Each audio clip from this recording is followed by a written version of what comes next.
అందరికీ నమస్తే అండి. చంద్రబాబు నాయుడు గారి రాజకీయ అనుభవం 47 ఏళ్ళు. తెలుగుదేశం పార్టీ ఆవిర్భవించి 43 ఏళ్ళు అవుతుంది. ఇప్పటి వరకు చంద్రబాబు గారి రాజకీయ జీవితంలో కానీ, తెలుగుదేశం పార్టీ చరిత్రలో కానీ తన రాజకీయ ప్రత్యర్థులతో కుమ్మక్కయ్యారు, రాజకీయ ప్రత్యర్థుల దగ్గరే లంచం తీసుకున్నారు అనే అభియోగాలు లేవు. ఇప్పటి వరకు లేవు. లంచాలు బయట తీసుకుంటే తీసుకోవచ్చు, కార్పొరేట్ స్కామ్స్ చేస్తే చేయొచ్చు కాక. ఏ పార్టీకైనా ఏ పొలిటీషియన్స్కైనా అవన్నీ కామన్. పార్టీని నడిపించాలన్నా రాజకీయం చేయాలన్నా ఈ అవినీతి కుంభకోణాలు చేయడం సహజం. కానీ తన బద్ధ రాజకీయ శత్రువుల దగ్గర లంచాలు తీసుకొని వాళ్ళతో కుమ్మక్కయ్యారు అనే ఆరోపణ ఇప్పటి వరకు లేదు. బహుశా చంద్రబాబు నాయుడు గారి రాజకీయ జీవితం చివరి దశలో ఉంది. ఇప్పుడు ఆయన వయసు 76 ఏళ్ళు, 75 దాటింది. మేబీ 2029 వరకు యాక్టివ్గా ఉంటారు. ఆ తర్వాత మేబీ ఉంటే ఉండొచ్చు, లేకపోతే లేదు, ఆప్షన్. కానీ ఆయన రాజకీయ వారసులు సిద్ధంగా ఉన్నారు. లోకేష్ గారు సిద్ధంగా ఉన్నారు. అండ్ కూటమిలోనే మరో వారసుడు పవన్ కళ్యాణ్ గారు కూడా సిద్ధంగా ఉన్నారు. సో ఒక రకంగా చంద్రబాబు గారి కెరీర్లో ఇది ఇంపార్టెంట్ టైం. ఈ కెరీర్ తను ఎంత సంతృప్తిగా, ఎంత పాజిటివ్గా ముగిస్తే అంత మంచిది. అందుకు ఆయన ప్రయత్నం చేస్తున్నారు. ఇన్వెస్ట్మెంట్స్ కోసం, ఇండస్ట్రీస్ కోసం, ఇన్ఫ్రాస్ట్రక్చర్ డెవలప్మెంట్ కోసం, క్యాపిటల్ కోసం, వాటర్ ప్రాజెక్ట్స్ కోసం రకరకాల ప్రయత్నాలు చేస్తున్నారు, కష్టపడుతున్నారు, ఒక యాక్షన్ ప్లాన్గా వెళ్తున్నారు, పెర్ఫెక్ట్గానే వెళ్తున్నారు. అయితే ఒక పెద్ద మరక, ఒక పెద్ద మచ్చ చంద్రబాబు గారి కెరీర్ మొత్తం మీద ఉండిపోద్ది. తెలుగుదేశం పార్టీ క్యాడర్ తట్టుకోలేనిది అది. తెలుగుదేశం పార్టీ క్యాడర్ గుండె పగిలేది అది. నేను ఇప్పుడు 100 సార్లు చెప్పుంటా, కానీ ఇంకో 100 సార్లు, ఇంకో 1000 సార్లు అయినా చెప్తా. ఎందుకంటే అది పచ్చి నిజం కాబట్టి, అది మన కళ్ళ ముందు జరుగుతుంది కాబట్టి. ఏబి వెంకటేశ్వరరావు గారు దాని మీదే ఫైట్ చేస్తున్నారు, నల్లమోతు చక్రవర్తి గారు దాని మీదే ఫైట్ చేస్తున్నారు, చాలామంది రాష్ట్ర శ్రేయోభిలాషులు దాని మీద ఫైట్ చేస్తున్నారు. మీరు కూడా ఫైట్ చేయండి. తెలుగుదేశం పార్టీ మీద, చంద్రబాబు గారి మీద అభిమానం పక్కన పెట్టేయండి. ఈ విషయంలో షిరిడీ సాయి అనే సంస్థతో తెలుగుదేశం పార్టీ కుమ్మక్కైన వ్యవహారంలో మీరు పార్టీ మీద ఉన్న అభిమానాన్ని పక్కన పెట్టేయండి, చంద్రబాబు గారి మీద ఉన్న అభిమానాన్ని పక్కన పెట్టేయండి. జీవితంలో క్షమించకూడని తప్పు జరుగుతుంది ఇప్పుడు. ఎందుకంటే ఈ షిరిడీ సాయి అనే సంస్థకు వైఎస్ఆర్ కాంగ్రెస్ పార్టీ అధికారంలో ఉన్నప్పుడు జగన్మోహన్ రెడ్డి గారి బినామీ సంస్థ ఇది అని ఇదే టీడీపీ వాళ్ళు, సోమిరెడ్డి చంద్రమోహన్ రెడ్డి గారు, పయ్యావుల కేశవ్ గారు, పట్టాభి గారు, నారా లోకేష్ గారితో సహా, చంద్రబాబు గారితో సహా పదే విమర్శలు చేశారు, ఆరోపణలు చేశారు. ఈనాడులోను, ఆంధ్రజ్యోతిలోను, నేషనల్ మీడియాలోను పొంఖాలుగా వార్తలు వచ్చాయి. బీజేపీ సత్యకుమార్ గారు, లంకా దినకర్ గారు అండ్ జనసేన వాళ్ళు, ఈ కూటమి పార్టీల్లో ఉన్న 3 పార్టీల్లో ఉన్న చాలామంది నాయకులు షిరిడీ సాయి జగన్ బినామీ సంస్థ అని చెప్పి పదే ఆరోపణలు చేశారు, విమర్శలు చేశారు. సిబిఐ ఎంక్వైరీ జరగాలి అని చెప్పి బీజేపీని కూడా కోరుతాము, కేంద్ర పెద్దలను కోరుతాము అన్నారు. ఈనాడు లాంటి పత్రికల్లో చాలా వార్తలు రాశారు. మరి అటువంటి షిరిడీ సాయిని ఇప్పుడు వీళ్ళు ఎందుకు పెంచి పోషిస్తున్నారు? మనం కుక్కను పెంచవచ్చు, ఎందుకంటే విశ్వాసంగా ఉంటుంది కాబట్టి. కానీ పామును పెంచకూడదు, విశ్వాసం ఉండదు, ఎప్పటికైనా సరే కాటేసి పోతుంది.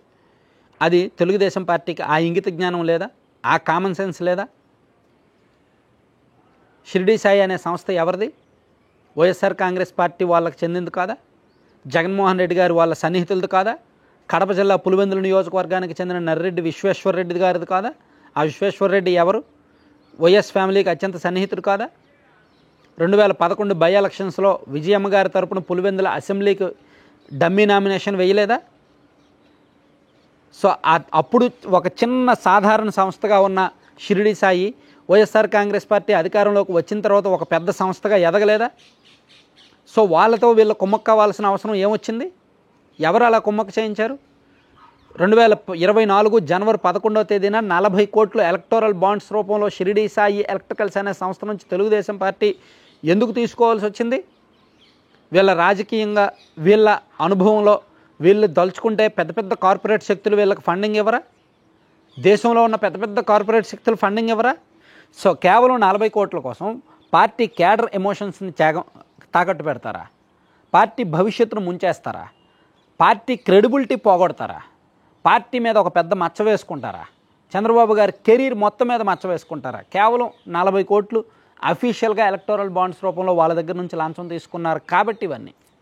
మేబీ అనఫీషియల్గా ఇంకా తీసుకుంటే తీసుకోవచ్చు. నాకు తెలిసి అయితే తీసుకున్నారు. అనఫీషియల్గా చాలానే ట్రాన్సాక్షన్స్ జరిగినా అసలు ఇప్పుడు రాష్ట్రంలో ప్రజల మీద ఇంతింత విద్యుత్ ఛార్జీలు మోపడానికి కారణం ఈ షిరిడీ సాయి అనే సంస్థ కాదా? వైసీపీ అధికారంలో ఉన్నప్పుడు స్మార్ట్ మీటర్లు కావచ్చు, ఎలక్ట్రికల్ పరికరాలు కావచ్చు, ట్రాన్స్ఫార్మర్లు కావచ్చు, దేశం మొత్తం మీద ఒక రేటు ఉంటే వీళ్ళకి అదనంగా రేటుకి ఇవ్వలేదా? అదనపు ఖర్చులు పెట్టలేదా? తెలంగాణలోనో, ఉత్తరప్రదేశ్లోనో, ఒడిస్సాలోనో, బీహార్లోనో, ఛత్తీస్గఢ్లోనో 75,000 80,000 రూపాయలు కొన్న 25 kV ట్రాన్స్ఫార్మర్ని ఆంధ్రప్రదేశ్లో 135,000కి 140,000 కొన్నమాట వాస్తవం కాదా?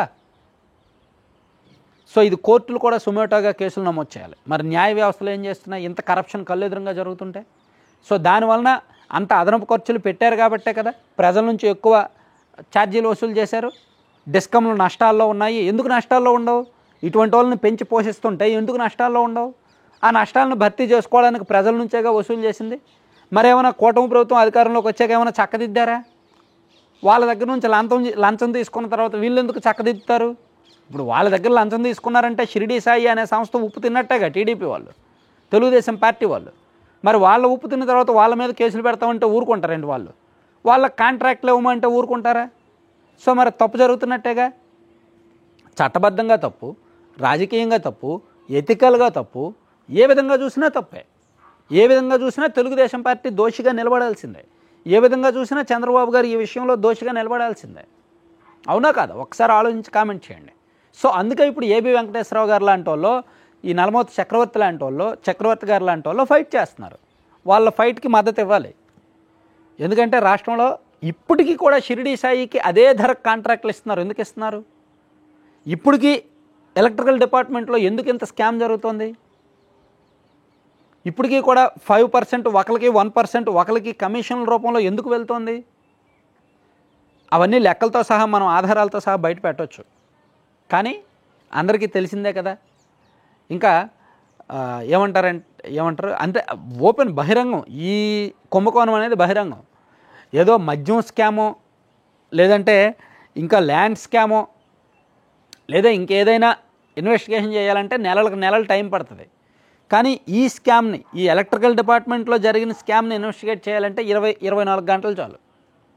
ఏ డిస్కమ్ నుంచి 2019 నుంచి 2024 మధ్యలో, ఈవెన్ 2024 తర్వాత ఇప్పుడు కూడా ఏ డిస్కమ్ నుంచి షిరిడీ సాయికి ఎన్ని ట్రాన్స్ఫార్మర్లు కొన్నారు, అవి ఇతర రాష్ట్రాల్లో రేట్ ఎంత, ఇక్కడ రేట్ ఎంత, ఎందుకు అంతంత రేటు? ఓకే, వారంటీ ఇచ్చారు అనుకుందాం, ఒక 10% ఎక్కువ అవ్వాలి. కానీ మోర్ దాన్ 100% ఎక్కువ అవ్వాలేంటి? 100 రూపాయలది 120 రూపాయలకు కొంటే క్వాలిటీ బాగుంది, లేదా వారంటీ ఇచ్చారు అనుకోవచ్చు. 100 రూపాయలది 220 రూపాయలకు కొనేసి కబుర్లు చెప్పడం ఏంటి? అది ఇక్కడ జరుగుతున్న స్కామ్. సో దీన్ని నెలకొకసారి మనం రిమైండ్ చేస్తూనే ఉంటాం. ప్రతి నెల కూడా తగిన లాజికల్ అండ్ లీగల్ ఎవిడెన్స్తో ఫైట్ చేస్తూనే ఉన్నాం. ఎందుకంటే ఇది ఎథికల్గా, మోరల్గా, రాజకీయంగా, చట్టబద్ధంగా ఏ విధంగానూ కరెక్ట్ కాదు. ఏ విధంగా కూడా తెలుగుదేశం పార్టీ క్యాడర్ దీన్ని జీర్ణించుకోలేరు. తెలుగుదేశం పార్టీ క్యాడర్ యొక్క ఎమోషన్స్ని తాకట్టు పెట్టేశారు చంద్రబాబు గారు, లోకేష్ గారు అండ్ పార్టీ పెద్దలు ఎవరో. సో ఇది యాక్సెప్ట్ చేయలేని అంశం. ఇది పార్టీకి కూడా ముప్పే. ఎప్పటికైనా సరే పార్టీని ఇంక భవిష్యత్తులో ఎవరు నమ్మే అవకాశం ఉండదు.